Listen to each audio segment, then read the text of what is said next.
Tervist, mina olen Markus Järvi ja käesolev on minu pikem kommentaar.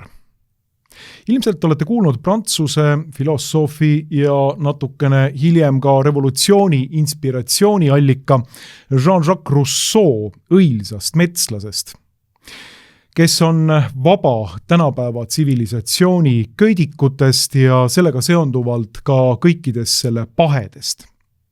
Ta on puutumatu, puhas, loomulik ja õilis hing, kellele on tundmatud võimuiha, ahnus, kadedus ja vägivald. Kuidas Jean-Jacques Rousseau õilsat metslast kirjeldab? Metslaste seas armastus kogukonna vastu ja hoolitsemine ühise turvalisuse eest on ainsad sidemed, mis neid seovad. Neil ei ole arutelusid, vastuolusid tekitavate huvide üle. Mitte midagi ei pane neid üksteist petma. Avalik lugupidamine on ainus hüve, mille poole nad püüdlevad ja mida nad väärtustavad. Selline kaunis idee metslasest, kelle tsivilisatsioon on jätnud puutumata ja kes seetõttu on kõikidest tsivilisatsiooni pahedest vaba. Ja märkimisväärne on siin, et inimese allakäigu Rousseau järgi põhjustab tsivilisatsioon. Rousseau loomulikult siin polemiseerib kõige otsesemalt kristliku teoloogiaga ja pärispatu mõistega. Pärispatu mõiste ütleb, et me oleme haavatud pärispatu poolt ja ükski meist ei ole vaba inklinatsioonist või kaldest kurja poole. Selle vastu tuleb võidelda, aga sellist olukorda, kus me väljaspool tsivilisatsiooni oleksime kõigest kurjast vaba, sellist olukorda ei ole. Ja vastupidi, tsivilisatsiooni on peetud loomulikult inimese kasvatajaks ja õilistajaks. Rousseau pöörab selle kõik pea peale. Aga tegelikult on olemas ka selline feministlik versioon õilsa metslase müüdist, millel on nii ökoloogiline kui ka antipatriarhaalne mõõde. Ja see on müüt, mida meile on levitatud ja mis on levinud ühiskonda väga laialt. Mis see ütleb? See ütleb seda, et küttide ja korilaste ühiskond on elanud sellises harmoonias ja tasakaalus, kuna ühiskonnas on valitsenud matriarhaat. Kogukonnad on sellised väikesed, mõnekümnest inimesest koosnevad, korilastena elatakse loodusega ühes rütmis, rahumeelselt korjatakse hüva metsaandi, seent, marja ja muud krõmpsuvat, kui juhtub olema õnnepäev ja oda ette jookseb mõni karvane ninasarvik või mammut, jätkub aga pidu kauemakski. Ühiskonda juhivad naised ja religiooniks on suure looduse ema või maaema kultus, mille üheks selliseks väljenduseks on peetud Austrias Willendorfi külast leitud sellist kuju, mis on kuulus loomulikult kõikidele, kes ajalooraamatuid kunagi on lehitsenud, Willendorfi Veenus. Selle kuju dateeritakse umbes 15 kuni 10 000 aastat tagasi tehtuks. Siin on selline maaemalik naiskuju, looduse nii-öelda arhetüüp, naine, kes toidab. No kus siis hakkab peale allakäik ja jama? Asi hakkab nimelt viltu vedama neoliitilise revolutsiooni käigus, umbes 10 000 aastat tagasi, mil avastatakse metsik nisu ning asutakse seda kultiveerima. Seejärel tuleb keegi ka selle peale, et loomakesta, kitse lehma saab ka aedikusse sulgeda ja nad enda kasuks tööle panna. Tekivad püsivad kogukonnad, rahvaarv suureneb ja ühiskonnakorraldus nõuab hierarhilist struktuuri. Ja siin tekib patriarhaat. Püramiidistunud ühiskonna tippu istuvad maha meessoost valitsejad, olulist rolli omab meessoost preestrite ühiskonnakiht, kelle ülesandeks on teatas mõttes kõiksuse rituaalne ülevalhoidmine. Kuna kogukonnad on suuremad, tekib loomulikult konkurents ressursside järgi ning sünnib uus ühiskonnakiht, sõdalased, vallutajad, keda valitsejad siis kasutavad teiste kogukondade vallutamiseks, allutamiseks, alistamiseks. Ja nii lähebki jamaks. Nagu kunagi räppis armastatud rahvakunstnik Ott Sepp, aastasadu rüüstasid meid mitmed setmed rahvad, sakslased, venelased, semgalid vahvad. Ja olemegi jõudnud tsivilisatsiooni sinna punkti, kust algab russooliku ja selle feministliku mütoloogilise teisendi õilsa matriarhaalse metslase allakäik pahelise ja vägivaldse patriarhaadi kehtestamise kaudu. See on muuseas müüt, mis tuksub, ma väidan, tänapäevase feministliku vabastamisideoloogia taustal. Meil on vaja rohkem naisi nii poliitikasse kui avalikku ellu, ütleb see ideoloogia. Sooline kuuluvus on saanud väärtuseks iseeneses. Selle püüdluse tuumikuks on tegelikult radikaalfeministide eeldus, mida vahepeal öeldakse välja, mõnikord jäetakse ka välja ütlemata. Ja see on väga lihtne. Miks on naisi vaja poliitikasse ja juhtivatele kohtadele? Sellepärast, et naised on paremad, õilsamad, rahumeelsemad inimesed kui mehed. Ja loomulikult, kui meil on võtta varnast paremaid inimesi, kes lihtsalt tänu oma soolisele kuuluvusele toovad kaasa rahumeelsema ja harmoonilisema ühiskonna, no siis peaks ju olema kohustus neid ühiskonnas juhtimisse kaasata, loomulikult. See müüt on tegelikult väga laialt levinud ja saanud ühiskondliku diskursuse baaselemendiks, millele me enam justkui tähelepanu ei pööragi. Ja seda muuseas nii liberaalide kui ka konservatiivide leeris. Kui räägitakse naiste kaasamise vajalikkusest ja sookvootidest poliitikas ja ärimaailmas, siis ei räägita pelgalt võrdsuse nõudest, pange tähele, vaid taustal tuksub ja tiksub idee, et naine on parem olend kui mees. Ta toob endaga kaasa harmoonia, parema juhtimise ja ühiskondliku hüve. No seega pole ime, et paljude teiste poliitikaharude kõrval on sellest müüdist olnud kantud ka feministlik välispoliitika. Feministlikku sisepoliitikat on loomulikult harrastatud pikalt, aga kas te teate, et Rootsi sotsiaaldemokraatlik valitsus aastal 2014 kehtestaski feministliku välispoliitika Rootsile. Aastal 2022, kui võimule tuli Rootsi mõistes konservatiivsem valitsus, siis loobuti sellest feministliku välispoliitika eeldustest, aga seal ta oli ja tiksus Rootsi välispoliitika tuumikus päris pikalt. No, mis see feministlik välispoliitika siis endast kujutab? Kelle poole me ikka peaksime pöörduma, kui mitte meie kallite kolleegide poole väljaandest feministeerium.ee, kus selgitatakse, mida siis feministlik välispoliitika endast kujundab.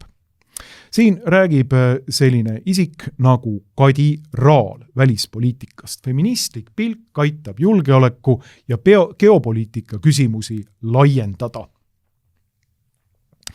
Sõna feministlik tekitab Eestis aruteludes sageril tõlke, kuid feministlik perspektiiv välismaal toimuvale ja välispoliitikale pole üldsegi radikaalne, nii väidab siis selle teksti autor.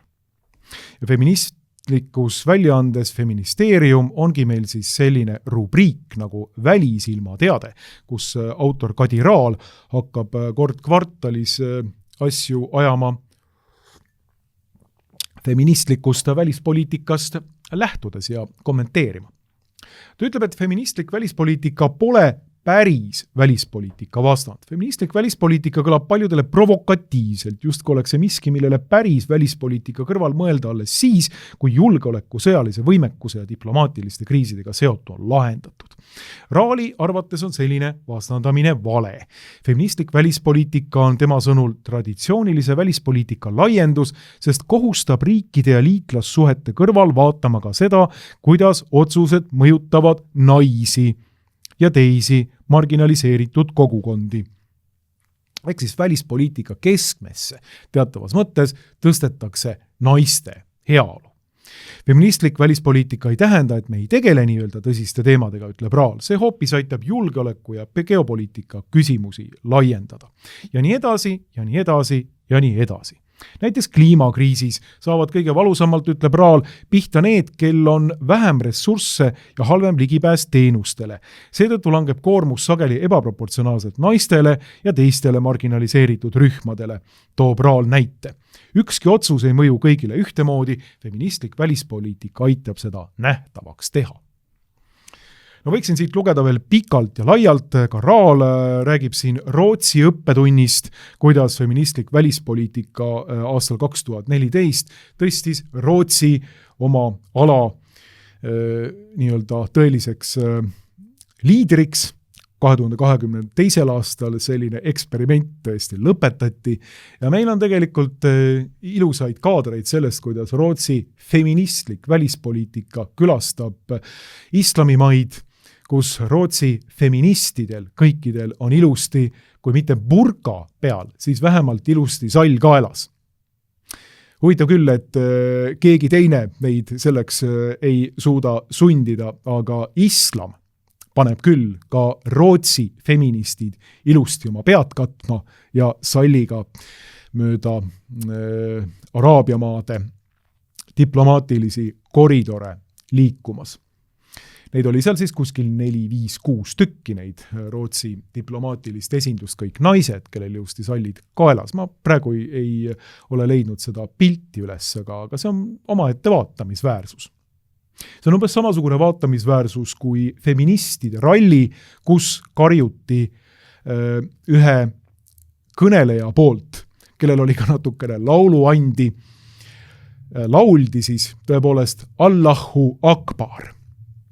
Millise nipiga feministid need kaks asja kokku panevad? Võib-olla kõige otsesemalt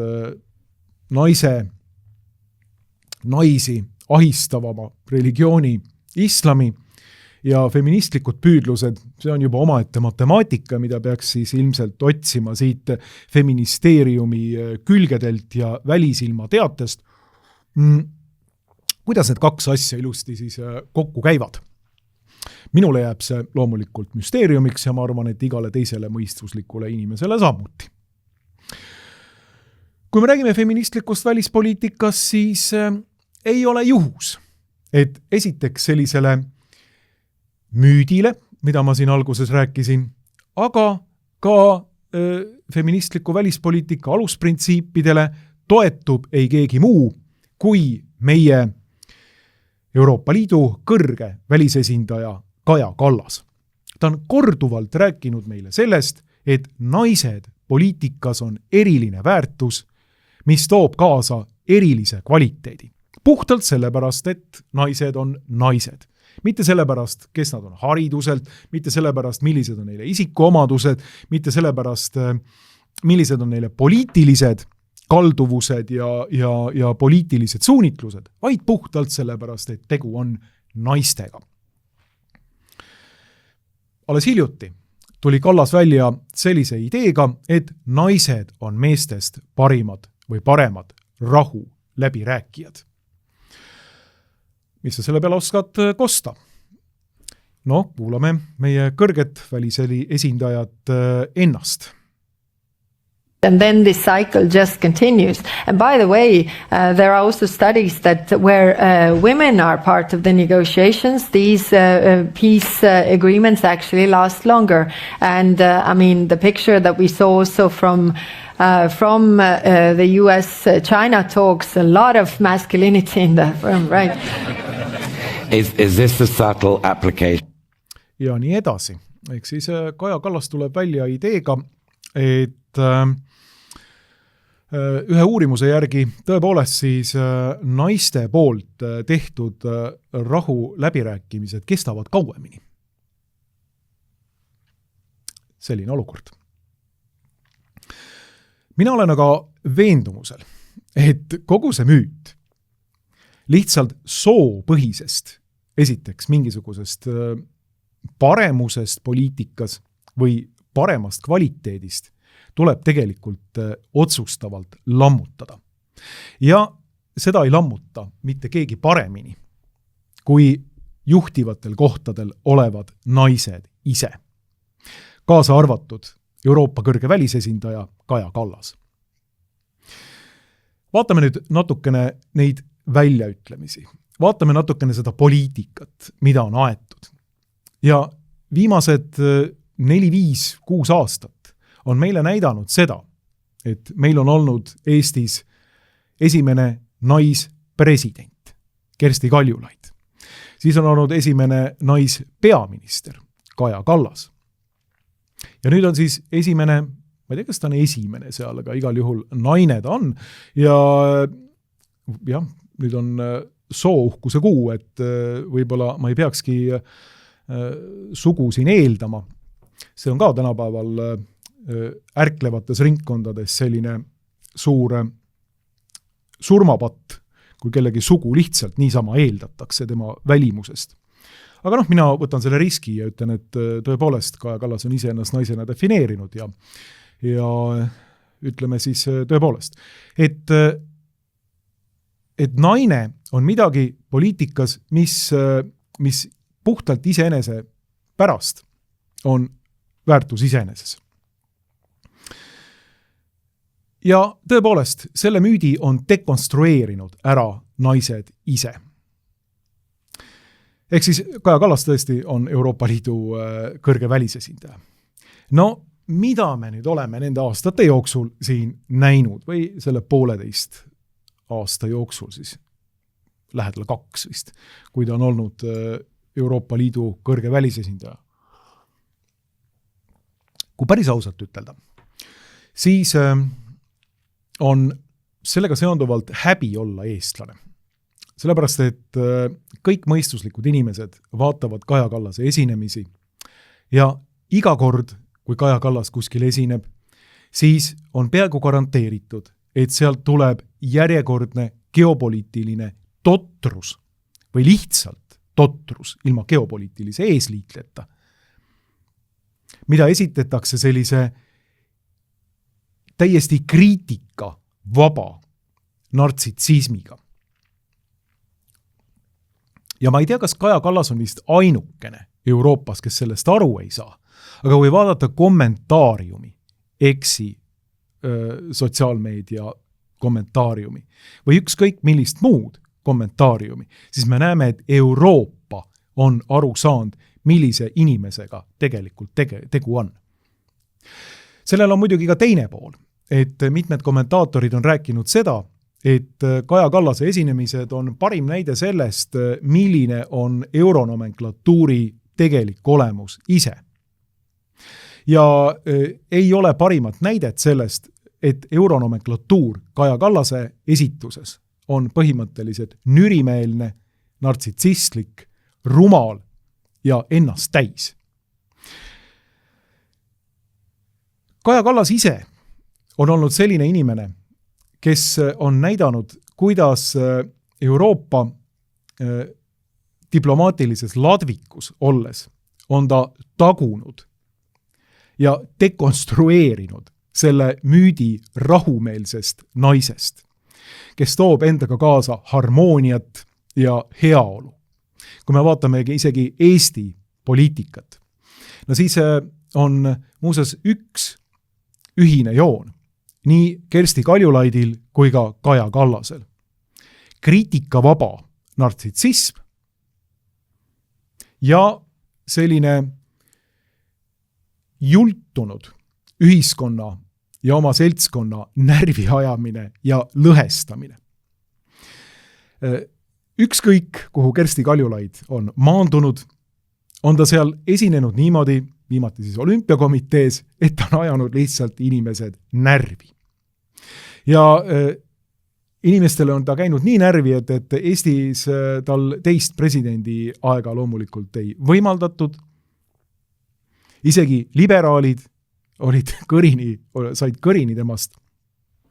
Ja teine on loomulikult Kaja Kallas, kus ta Eestis põhimõtteliselt näitas ennast sellest küljest, nagu ta näitas, me kõik teame seda. Ja nüüd on, kui vallandus Ukraina konflikt ja sõda, siis hakkas taguma põhimõtteliselt sellist sõjatrummi jutupunkte, Stratkomi jutupunkte sellise innuga, et ma ei olegi näinud vist ühtegi patriarhaadi esindajat sellisel viisil sõjatrummi tagumas. Ja seda sellisel nürimeelsel, rumalal, lollil viisil, mida kogu Euroopa ahetab ja vaatab, et kuidas on võimalik, et selline isik on Euroopa Liidu välisesindaja. Põhimõtteliselt Euroopa Liidu diplomaatia, crème de la crème. Mis viisil on saanud Kaja Kallasest see inimene, kes seal on? Kui soovite näiteid feministliku müüdi dekonstruktsioonist, siis vaadake ei kuskile mujale kui Kallase poole.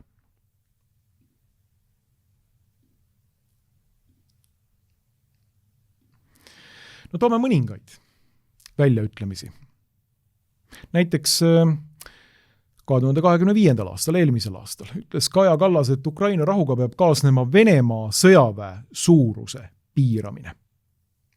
Kaja Kallas arvas 26. novembril aset leidnud vestluses ajakirjanikega, et enne ei saa sõda Venemaaga ära lõppeda, kui Venemaa ei nõustu oma vägede suuruse ja sõjaliste kulutuste vähendamisega. Ma olen vist seda juba kuskil kommenteerinud, aga ma tõepoolest tahaksin kuulda Venemaa nii-öelda sõjalise juhtkonna rämedat naeru, kui selline väide on välja käidud. Kaja Kallasel ja Euroopa Liidul puuduvad igasugused võimalused ja jõuõlg Venemaalt midagi sarnast nõuda, et Venemaa võiks oma sõjaväge piirata.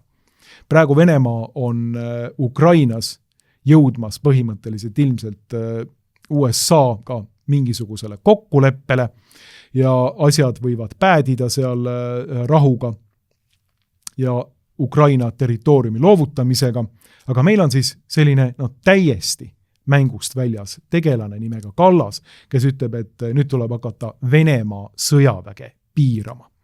Naer publikus.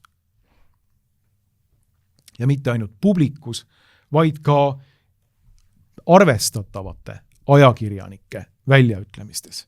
Näiteks selline endine Financial Timesi ajakirjanik nagu Wolfgang Munchau ütleb, et valus on vaadata, kuidas Kaja Kallas end lolliks teeb.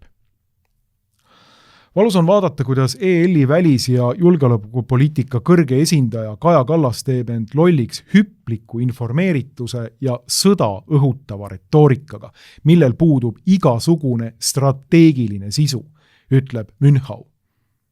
Tõepoolest, strateegiat ei ole, lihtsalt ähvardatakse tühjade jutupunktidega. Ma ei ole seni leidnud ühtegi ametnikku ühegi riigi pealinnas, sealhulgas Londonis, kellel oleks strateegia Ukraina sõja lõpetamiseks. Pole kedagi, kes oleks läbi arvutanud, milliseid sõjalisi võimekusi Ukrainal selleks vaja oleks, ega seda, kuidas neid logistiliselt toota või hankida. Samuti puudub igasugune strateegia selle kõige rahastamiseks, kirjutab Munchau. See on siis meile väikeseks lohutamiseks, et Kaja Kallas pole enda lolliks tegemise vallas ainus tänase Euroopa Liidu juhtpoliitik.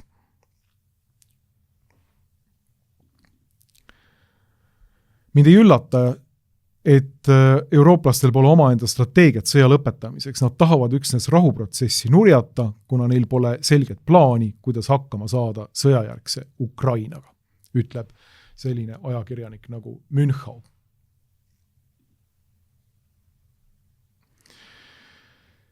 Hiljuti tuli aga välja Kallas sellise ideega, et ta pakub ennast USA ja Iraani rahusobitajaks.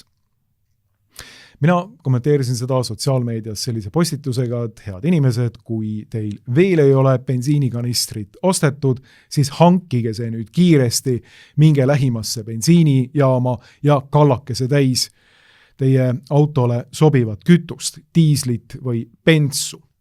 Sellepärast, et kui Kaja Kallas tuleb oma jutupunktidega Iraani ja USA rahu sobitama, siis on Hormuzi väina kriis garanteeritud.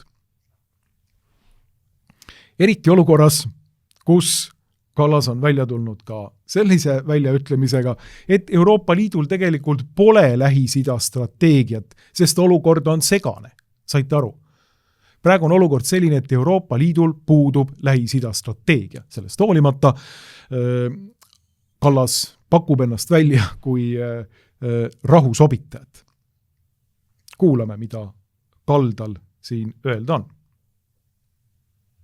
The EU Middle East strategy is in the working plans, but it's no point if drafting it right now when there's so much uncertainty. It depends very much how this war ends. No nii, tõlge sellest. Euroopa Liidu Lähis-Ida strateegia on olemas tööplaanides, kuid seda pole hetkel mingit mõtet visandada, kuna piirkonnas on liiga palju selgusetust.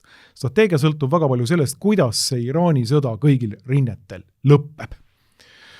Muuseas isegi vasakpoolne Belgia saadik nagu Mark Botenga ütles, et on täiesti arusaamatu, kuidas selline inimene on Euroopa Liidu välispoliitika juht aastal 2026. Pikemalt pole seda mõtet kommenteerida.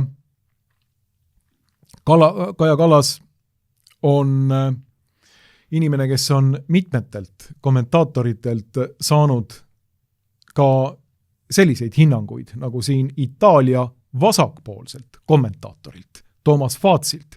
Kaja Kallase välispoliitika kujutab püsti hullu vägivallatsemist. Kui Venemaa ei taha, et Kaja Kallas oleks Euroopa Liidu poolne läbirääkija, siis on see selge märk, et ta saab Euroopa Liidu ühiste huvide kaitsmisega oivaliselt hakkama, ütles Marko Mihkelson. Selle peale ütleb siis Toomas Faatsi, et ajaloolased vaatavad ühel päeval tagasi ja imestavad, kuidas eurooplased lubasid kontinendi välispoliitika kaaperdada jõugul püsti hulludel, kes on pärit riikidest, mida keegi maakaardilt üles ei leia. Ja see situatsioon tuli välja selles, et Kaja Kallas ju teatavasti soovis ise hakata Venemaaga läbi rääkima. Kui tekkis küsimus selles, et kes on Euroopa Liidu poolne läbirääkija, siis Kallas ilusti pakkus endast välja. Hoolimata sellest, et Venemaa on ju öelnud selgelt, et Kallast ei lasta ühise laua taha. Ei ole muuseas ühise laua taha lasnud Kallast ka Ameerika Ühendriigid. Marco Rubio väldib Kaja Kallasega kokkusaamist. Ja sellest hoolimata siis Kallas ütleb, et ta tegelikult on õige isik Venemaaga läbi rääkimaks, sellepärast et ma arvan, ütleb ta, ma suudan näha läbi lõkse, mida Venemaa esitab. Arvab nii siis 2024. aasta lõpul liidu kõrgeks esindajaks määratud Kallas oma diplomaatiliste võimete kohta. Neid Kaja Kallase sõjatrummi avaldusi on aga nii palju, et ma ei jõuagi neid kõiki siin kokku lugeda.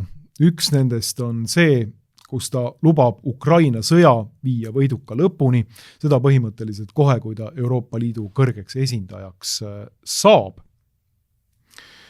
Lähiajal on olukord lahinguväljal raske, kuid Ukraina on meie prioriteet ning see sõda tuleb viia võiduka lõpuni, ütleb põhimõtteliselt Kaja Kallas. Hoolimata sellest, et suur osa Ukraina ühiskonnas soovib rahu, hoolimata sellest, et praeguses demograafilises olukorras Ukraina on põhimõtteliselt verest tühjaks jooksmas, nagu hiljutigi intervjuus Tucker Carlsonile ütles Julia Mendel seda, et Ukraina Ukrainas on praegu kuskil 11-12 miljonit täistööealist inimest ning natukene umbes sama palju pensionäre, et me opereerime siin mingisuguse, ma ei tea, 25 miljoni inimesega Ukrainas. Asi on tegelikult demograafiliselt katastroofiline Ukrainas. Sellest hoolimata taob meie feministlikku välispoliitikat ja naiste ülemuslikkust poliitikas korduvalt väljendanud Kaja Kallas sõjatrummi, milles küll see müüt, mida me siin alguses rääkisime, ei päde. Kaja Kallasest nii palju, aga tegelikult võiksime minna ka veel teise isiku juurde, keda tegelikult juba siin mainisime. See on Kersti Kaljulaid, kes ajas Eesti ühiskonna närvi. Tema peamine töö presidendina oli põhimõtteliselt kõikide konservatiivide selline valimatu närvi ajamine. Ja mitte ainult, tegelikult ilmselt ajasta närvi, nagu siin mainitud, ka paljud keskpõranda inimesed ja ilmselt ka liberaalid, kes ütlesid, et aitab Kaljulaidale sellest presidentuurist küll. Me mäletame tegelikult ju seda, kuidas Kaljulaid pani Tiit Ojasoo, kes oli vahetult enne jäänud vahele oma armukese peksmisega jalgadega lumehanges. Ja see armukene, väidetav armuke, oli siis ka inimene, kes ootas Tiit Ojasoo last, või vähemalt oli ta rase. Ma ei lähe sinna detailidesse, ma ei tea, need kõik väidetavad asjad, ma ei ole seltskonna ajakirjanik ja ma ei tee teile siin mingisugust nii-öelda E24, mille rubriigi uudised on Postimehes alati esiküljel ja mis kahtlemata Postimehe tõsiselt võetavusele kasuks just ei tule. Aga me kõik teame seda kaasust, et kui selline liberaalide lemmiklaps kultuuriinimene Tiit Ojasoo põhimõtteliselt peksab oma kolleegi, naispoolset kolleegi jalgadega lumes, siis on sellest küll nagu selline hetkeline väike torm veeklaasis, aga see unustatakse peagi ära. Nüüd see, mille vastu kogu feministlik diskursus kogu aeg protesteerib. Meil on isegi Istanbuli konventsioon vastu võetud selleks, et naiste vastast vägivalda ennetada. Kus oli Istanbuli konventsioon siis, kui Tiit Ojasoo oma armukest lumes peksis? Kas konventsioon lendas kuidagi nagu paberina sinna vahele ja takistas tal oma naiskolleegi tümitamast? Nagu me teame, loomulikult Istanbuli konventsioon ei tegele naistevastase vägivallaga, või see tegeleb tegelikult sooideoloogia põlistamisega Eestis. Ja paljud konservatiivid, kaasa arvatud näiteks Isamaa Riina Solman, on hääletanud selle konventsiooni poolt ning pooldanud seda konventsiooni, väites täiesti, ma ei teagi, kust oma informatsiooni saades, et tegu on ikkagi naistevastase vägivalla küsimusega. Siis siin on teile naistevastast vägivalda ja siin on preemia, mis naistevastase vägivalla teostajale siis anti Eesti Vabariigi juubelipidustusel, 100. juubeliaasta pidustustel oli Tiit Ojasoolt, tellis Kersti Kaljulaid sellise suure etenduse. See oli No 99 etendus ja Tiit Ojasoo oli see peamine, kes seal seda etendust siis lavastas. Samal ajal me kõik mäletame seda, mis juhtus ministrikandidaadi Marti Kuusikuga. Talle võluti välja mingisugune naisepeksmis kaasus ja oi. Äkitselt oli Kaljulaid oma pusaga, sõna on vaba, Riigikogus ning protesteerides siis oli seal mingisuguse ERR-i saate juhtide vahetuse vastu, aga ühtlasi ka protesteeris ta tungivalt selle vastu, et Kuusik ministriks saaks ning mõistis põhimõtteliselt Kuusiku süüdi juba ammu enne, kui kohus oli mingisuguse otsuse langetanud. Et olukorras, kus tegelikult ei ole olnud mingit kohtuistungit, kus mees on tagantjärgi kõikides kohtuastmetes õigeks mõistetud, on Kaljulaid võtnud sellise positsiooni ja siis naistevastase vägivalla teostajale Tiit Ojasoole andnud preemiaks Eesti 100 juubeliürituse teostamise. Nii et selline olukord. Siin teile feminismi, siin teile sellist naistevastase vägivalla vastast võitlust, siin teile rahumeelset ühiskonda, siin teile algset matriarhaati ja selle õnnistuslikku, ürkset sellist rahumeelsust. Nii palju sellest. No, me tegelikult võiksime tulla ju ka Ursula von der Leyeni juurde, kes on Euroopa Liidu komisjoni esimees või esinaine. No, Ursula von der Leyen on korduvalt väljendanud seda ja ta on korranud ennast ka käesoleva aasta veebruaris, et Ukraina peab osaks saama Euroopa Liidu perest, Euroopa perest. Mida see reaalselt tähendab? Eelkõige olukorras, kus Ukrainas kestab siiamaani sõda, millest saate võib-olla aimu sellest lõigust. Mutual defense is not an optional task for the European Union. It is an obligation within our own treaty. Vastastikune abi osutamine sõjaolukorras ei ole mingisugune nii-öelda variant, vaid see on kohustus kõikidele. Et kujutate nüüd ette, et Ukraina võetakse vastu Euroopa Liitu ja järgmisena räägib meile Euroopa peamatriarh von der Leyen sellest, et Euroopa Liit peab hakkama reaalselt abi osutama, sõjalist abi juba Ukrainale. See on see, mis siit välja paistab. See on ainult üks väike pisikene kild sellest, mida me siin näeme. Kogu selle sõja õhutava sõjapartei Euroopa Liidu nomenklatuuri väljaütlemistes, mida antud juhul juhivad praegu kaks naist, Ursula von der Leyen ja Kaja Kallas. No kui palju nad seda juhivad, see on ise küsimus, et ma arvan, et kulisside tagused jõud on igal pool olemas, aga vähemalt nad on selle esindusnäod.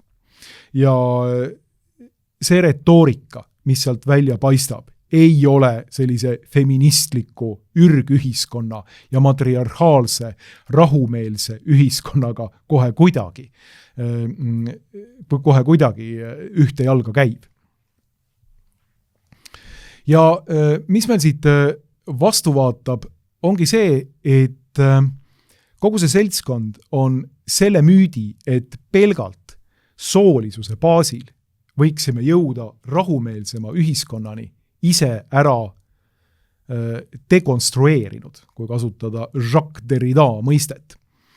Ta on ise sellele vee peale tõmmanud ja see on tegelikult ka tänapäevase feminismi üks selliseid viise toimida.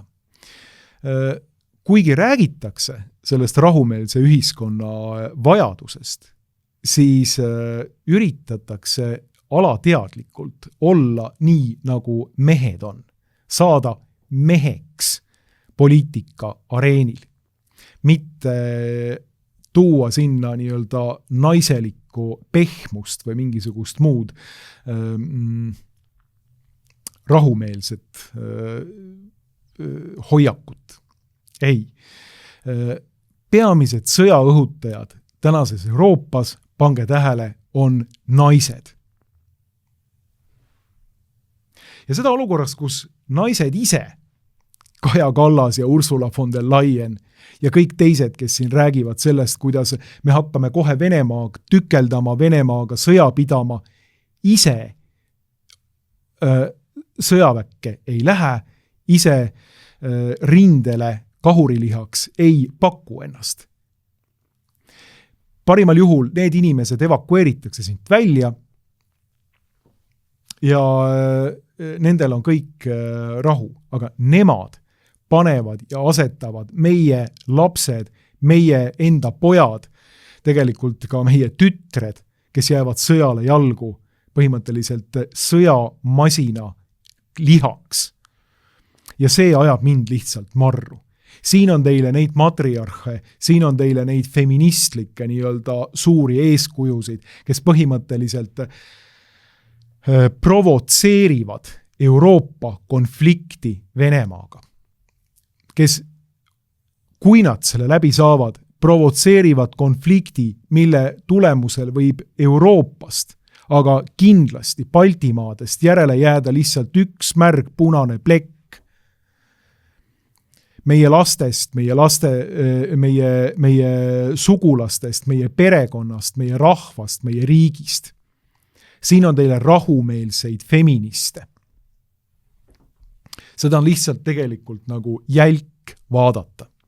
Aga muidugi tänapäevane selline feministlik diskursus tõmbab selle nagu veel ümber, mängib selle ümber, ütleb, et vaadake, näete, kui tugevaid naisi meil on, näete, kui jõulisi isiksusi meil on tegelikult siin, kes on valmis astuma nagu sellise patriarhaalse Venemaa vastu, kus Putini režiim on peamiselt koosnenud naistest, või Putini režiim, mis on peamiselt koosnenud meestest, eks ju, et selle vastu niimoodi jõuliselt välja tulla.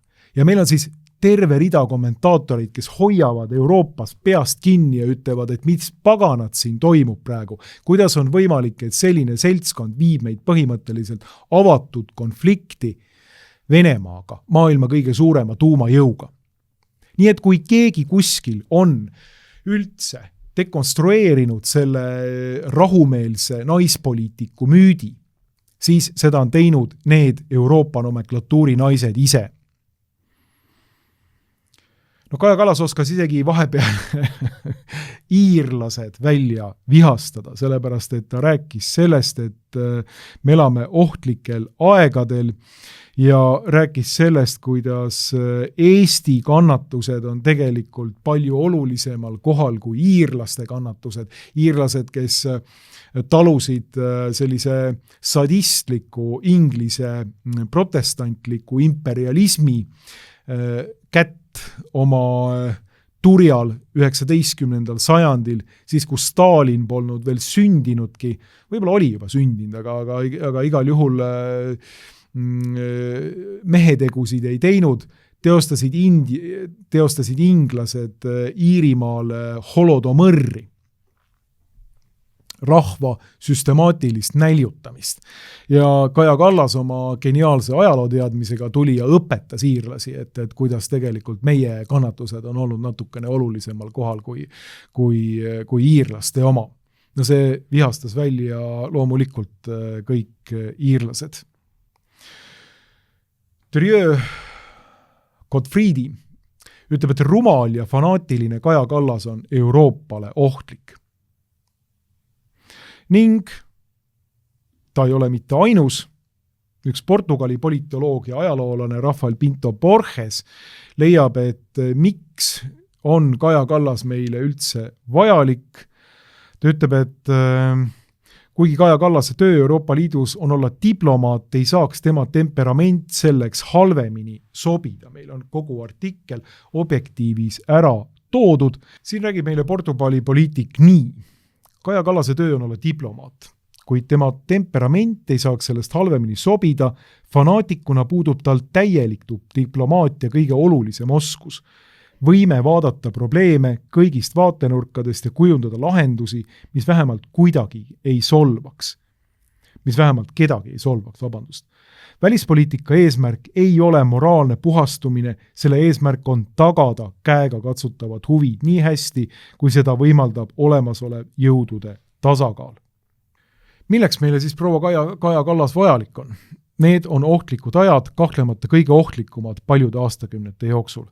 Täna vajab Euroopa diplomaati, kes suudab hoida suhtluskanaleid avatuna, hallata jõudude reaalsust, vähendada sõjariski mandril, kuulata kõiki, mõista kõiki ja rääkida kõigiga. Meie ajad nõuavad riigimehelikkust, mitte teatraalsust, mõistust, mitte emotsioone, reaalsust, mitte illusioone, kindlasti ei vaja need aga proua Kallast.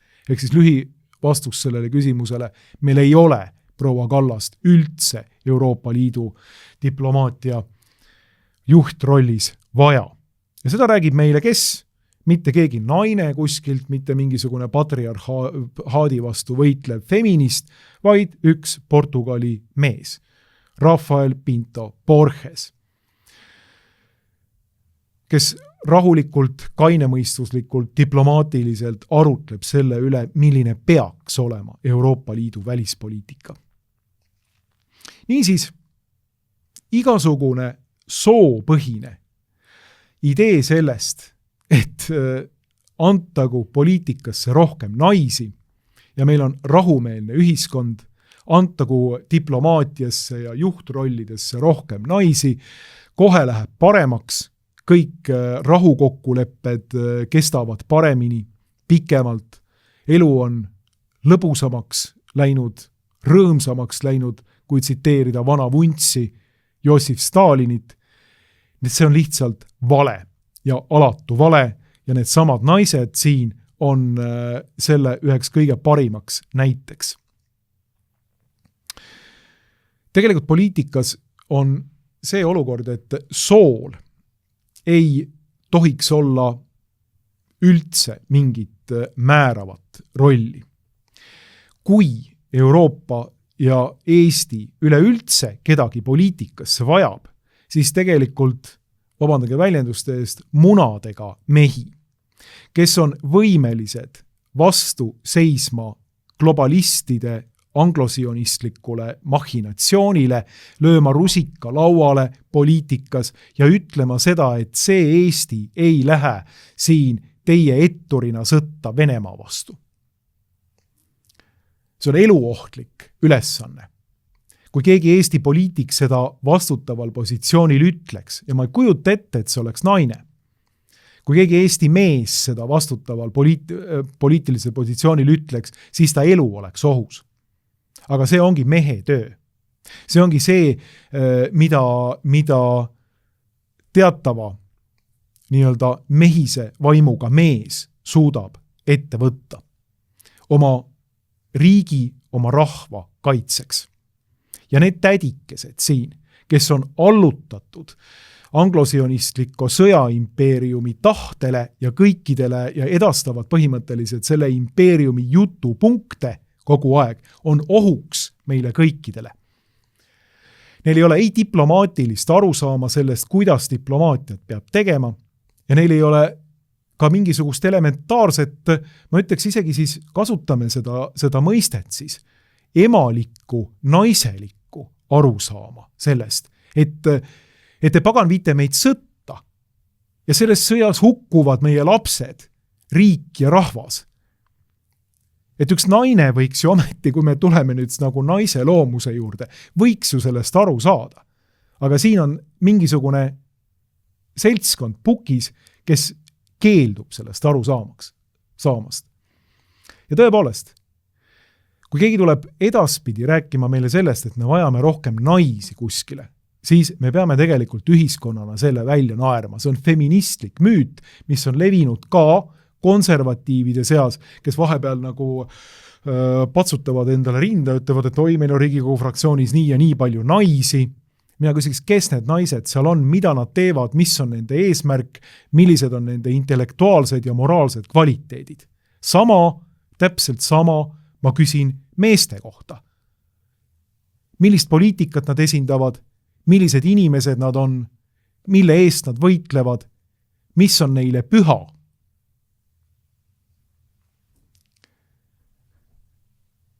Ja mitte seda, et kas nad on mehed või naised, millised olendid nad on, millised inimesed nad on. Aga tõepoolest, mina arvan, et praegustel aegadel on poliitika kutsumus pigem meeste kutsumus, sest me näeme tegelikult seda ühiskonnas, kuidas naised on olnud valdavalt väga vastuvõtlikud sellisele revolutsioonilise ideoloogiale. See muuseas, see jaotus tuleb igalt poolt lääne ühiskonnast välja. USAs on tehtud uuringuid selle jaotuse osas. Mehed on selgelt konservatiivsematel liinidel kui naised. Naised on võtnud selle võukliku ärkleva ideoloogia vastu. Nendel puudub mingisugune immuunsüsteem selle asja vastu ja loomulikult kogu see maailma valitsejavate isandate Epsteini klassi seltskond just nimelt seda üritabki edendada, et meil oleks kõrgematel kohtadel need inimesed, kes on vormitud selles küsimuses, kes on vormitavad. Miks on vaja mehi poliitikast ja avalikust elust eemale tõmmata, ongi see, et siin tekib konflikt huvide vahel. Ainsad, keda tegelikult kardavad need maailma valitsejad, on munadega mehed. On mehed, kes teostavad oma mehist kutsumust kaitsta oma perekonda, kaitsta oma maad, kaitsta oma rahvast ja riiki. Need on need, keda tegelikult kardetakse. Ja loomulikult kogu seda mängu on vaja sellise kanakarja kambakaga, nagu siin Euroopa Liidu juhtkonnas praegu segada. Ja panna sinna pukki põhimõtteliselt sellised ideoloogilised hüpik- ja käpiknukud, nagu Kallas seda on. Nii et me vajame tegelikult just nimelt Euroopas tõelist mehist energiat, tõelist nii-öelda rusika lauale panemist ja ütlemist, et me oleme valmis minema konflikti nende jõudude vastu, kes meie rahvas tahab hakliha masinast läbi lasta.